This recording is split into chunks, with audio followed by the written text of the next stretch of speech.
"Let me shoulder this with you," Cowboy said to the half-naked woman passed out from hard work.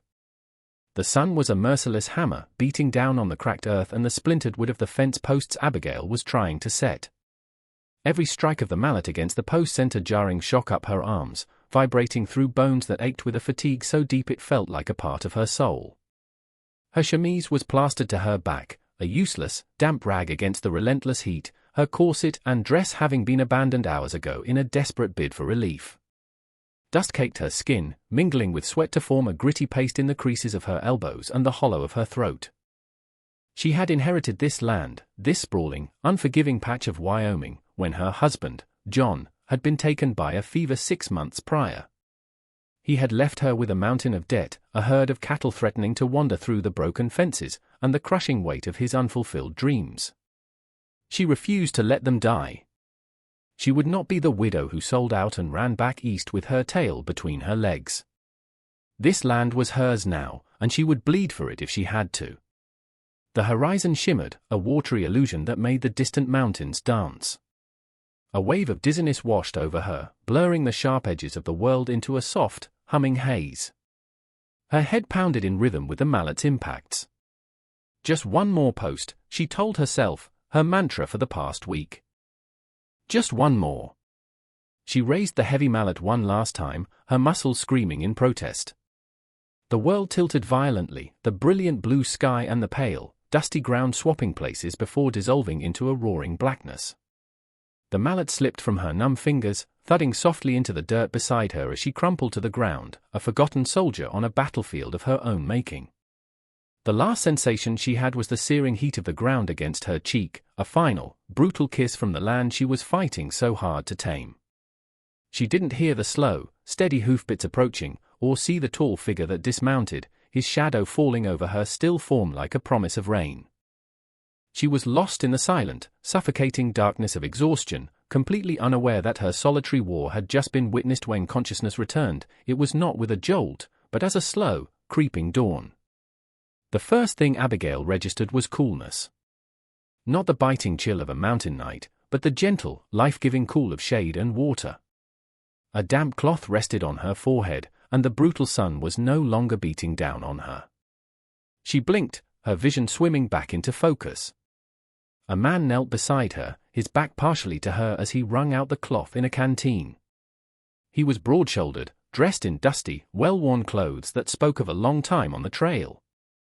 His movements were deliberate, economical, with no wasted motion. She tried to sit up, a gasp escaping her lips as every muscle protested. The man turned at the sound.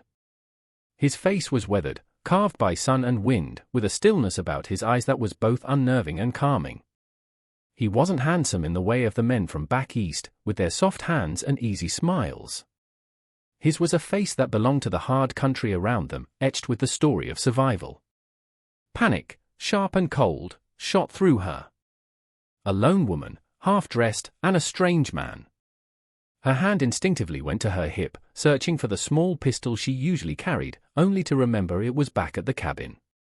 She pulled the torn fabric of her chemise closer around her shoulders, a futile gesture of modesty. "Who are you?" she asked, her voice a dry rasp. He didn't answer immediately, instead holding the canteen to her lips. "Drink," he commanded, his voice a low baritone, as rough and steady as the land itself. She hesitated, her mind screaming with warnings her mother had drilled into her. Never trust a stranger. Never show weakness.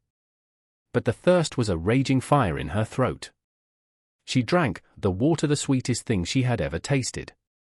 He watched her, his expression unreadable. "You collapsed," he stated simply, as if discussing the weather. The sun can be a cruel master. He looked past her, at the line of unsteady fence posts, at the heavy mallet lying in the dust. His gaze took in the whole desperate picture. "You need help." Abigail bristled, the water giving her enough strength to feel indignant. "I don't need anything from you." It was a lie, a foolish, prideful lie, and they both knew it. She was failing. The proof was all around them. He simply nodded, accepting her words without argument, which somehow felt worse than a dismissal. He stood up, a tall, solid presence against the vast, empty landscape.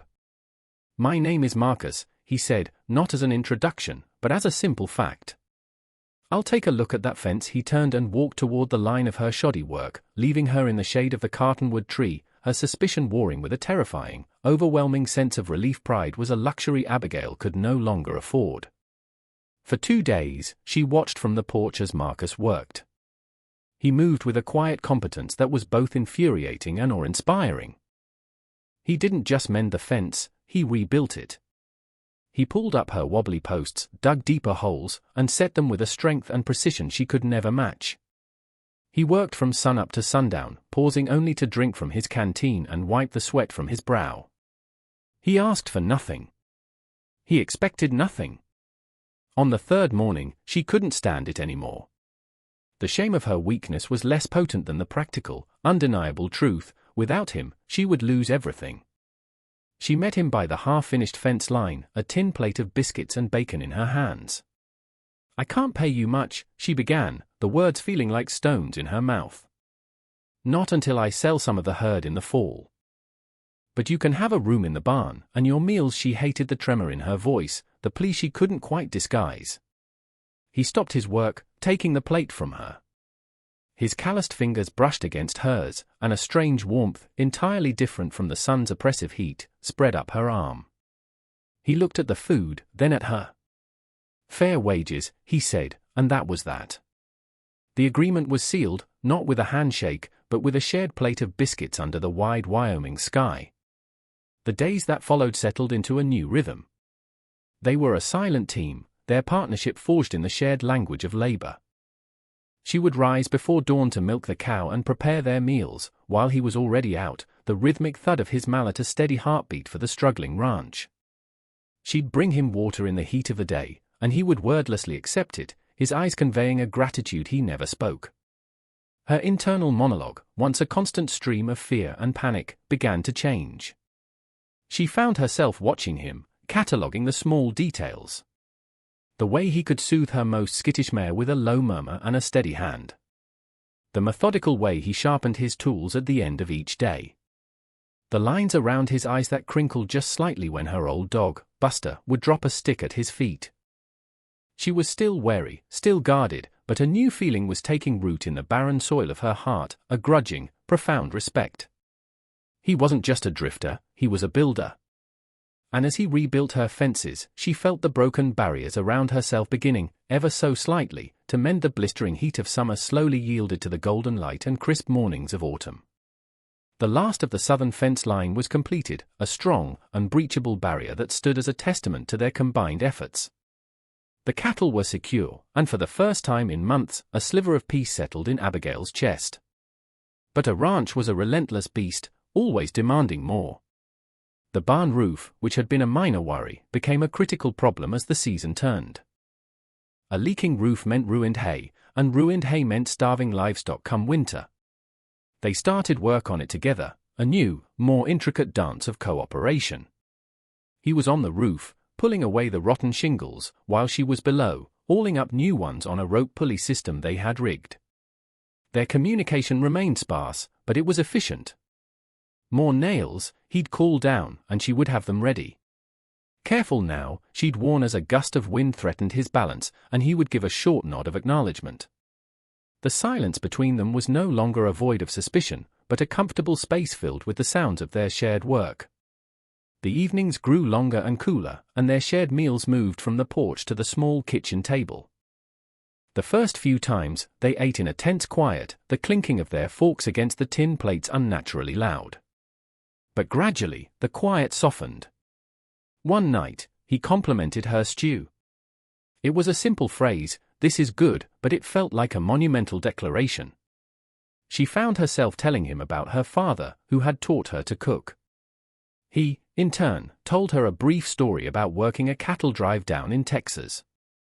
They were small offerings, tiny pieces of their pasts laid bare on the table between them.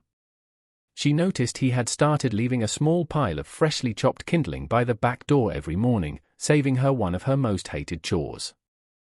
She, in turn, took to mending the small tears in his work shirts, leaving them folded neatly on the crate he used as a bedside table in the barn. These were not spoken kindnesses, they were quiet, practical acts of care. They were the gestures of two people who were learning to depend on each other, who were discovering that the weight of a struggling ranch was easier to bear when the load was shared. The respect she felt for him was now mingled with a burgeoning, unfamiliar warmth, a fragile hope taking root as the leaves on the cottonwood trees turned to gold. The change came without warning, a brutal shift from the crisp beauty of late autumn to the raw fury of winter. The sky, a placid blue one moment, turned a bruised, menacing grey the next. The wind began to howl, a low, mournful sound that rattled the window panes and clawed at the new shingles on the barn roof. Marcus was out checking on a newborn calf and its mother when the first flakes began to fall, not the gentle, drifting snow of a peaceful winter's day, but a hard, stinging sleet driven by a gale-force wind. Abigail watched from the cabin window, her heart pounding a frantic rhythm against her ribs. The world outside was disappearing, swallowed by a churning vortex of white. Visibility dropped to mere feet. He had been gone too long. Tying a rope around her waist and securing the other end to the porch railing, she ventured into the maelstrom, calling his name until her throat was raw. Just as a terrifying despair began to set in, a large shape materialized out of the blizzard. It was Marcus, half carrying, half dragging the weak calf, its mother stumbling behind him. He was covered in snow, his face grim and set against the punishing wind. Together, they wrestled the animals into the relative warmth of the barn and fought their way back to the cabin, slamming the door shut against the raging storm. For 3 days, the blizzard howled. They were prisoners in the tiny, 2-room cabin, the world reduced to the 4 walls around them and the endless, roaring white outside. The forced proximity was absolute. There was no work to be done, no fences to mend, no escape from each other's presence. The first day was tense, the small space crackling with an unspoken energy. But as the storm raged on, their defenses began to crumble. They huddled by the fire, the only source of light and warmth. To fill the oppressive silence, they began to talk. Truly talk. He told her about his family, a wife and son lost to cholera on the Oregon Trail years ago, a tragedy that had untethered him and set him adrift. He spoke of it with a flat, emotionless tone that was more heartbreaking than any tears. Abigail, in turn, spoke of John, of their shared dreams for this land, but also of her secret fear that she was not strong enough to see it through alone. In the flickering firelight, isolated from the rest-off world, they were no longer just a widow and a drifter. They were Abigail and Marcus, 2 lonely souls sharing their scars, their vulnerabilities laid bare by the honesty that only a raging storm and a shared, precarious survival could evoke. The world was born anew in silence and blinding white. When Abigail awoke on the 4th morning, the roaring wind had ceased, replaced by a profound, muffled stillness. The blizzard had passed. She looked out the window to a landscape transformed, every harsh line and jagged edge softened and smoothed by a thick, pristine blanket of snow. It was beautiful and daunting. Marcus was already awake, stoking the embers in the fireplace. He turned as she approached, and the look that passed between them was different. The storm had broken something open, scouring away the last remnants of formality and caution. The secrets they had shared in the firelight now hung in the quiet air between them, a new, invisible thread connecting them. "We should check the livestock," he said, his voice softer than she was used to. They bundled up and stepped outside, the cold air a sharp, clean shock after days spent indoors. The snow was waist-deep in places, and he walked ahead, forging a path for her to follow. In the barn, they found a scene of quiet survival.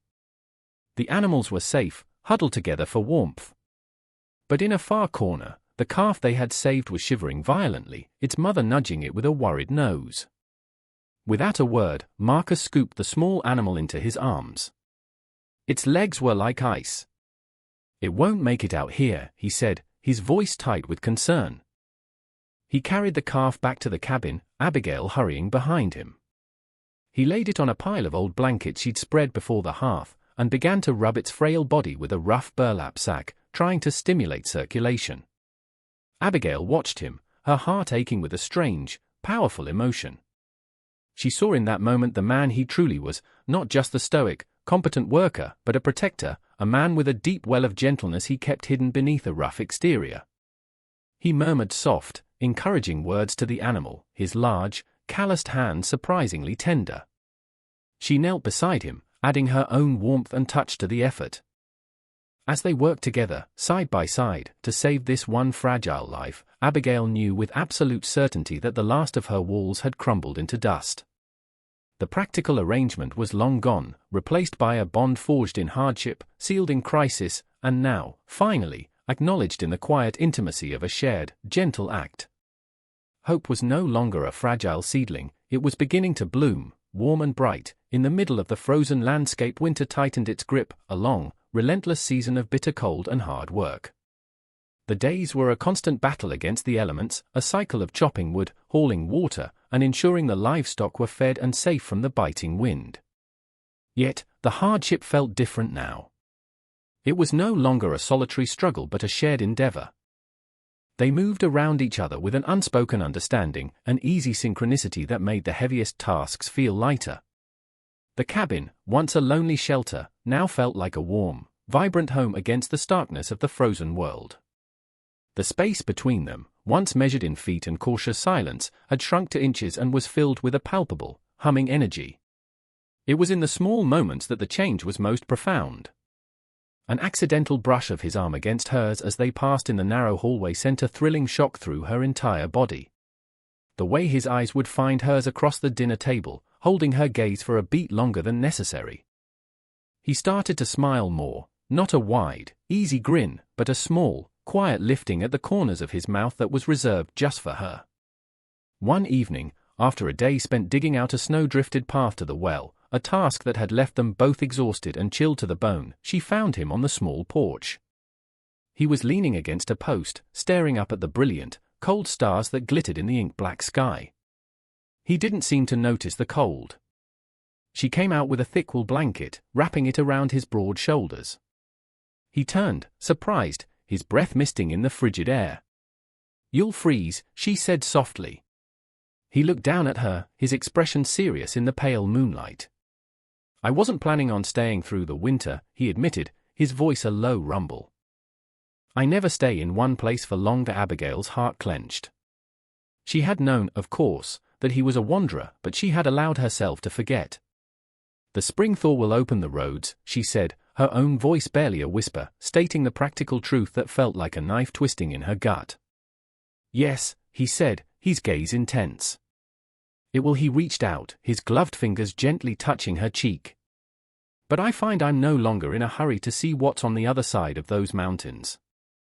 I'm no longer looking for the road." In that moment, under the vast, silent watch of the stars, the slow burn of respect and affection finally ignited into a clear, undeniable flame. The first sign of the thaw was the sound of dripping water, a steady, rhythmic tapping of melting icicles on the cabin roof.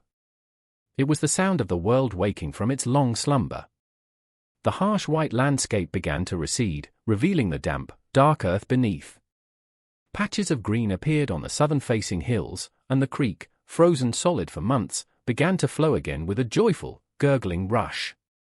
The entire world seemed to be breathing a collective sigh of relief, and Abigail felt it in her own soul. The ranch, which had been a place of struggle and survival, was now thrumming with the promise of new life. Her favorite mare, Daisy, gave birth to a long-legged, wobbly foal one bright April morning. It was a perfect, healthy colt, and its arrival felt like a powerful symbol, a sign from the land itself that their hard work was bearing fruit. Abigail and Marcus stood together, leaning on the fence of the corral, watching the foal take its first uncertain steps. It stumbled, then found its footing, nudging against its mother's side. A feeling of profound contentment washed over Abigail. This was what she had fought for, bled for. This new life, this continuation. The ranch was no longer failing, it was being reborn, just as she was.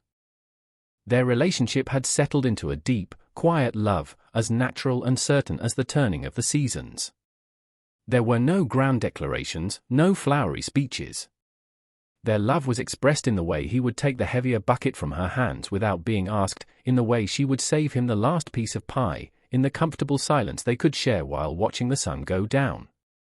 One evening, as the sky was painted in fiery shades of orange and pink, they stood on the porch, a familiar ritual that now marked the end of their days. He reached over and took her hand. It wasn't a practical gesture to help her over a rough patch of ground or an accidental brush of fingers.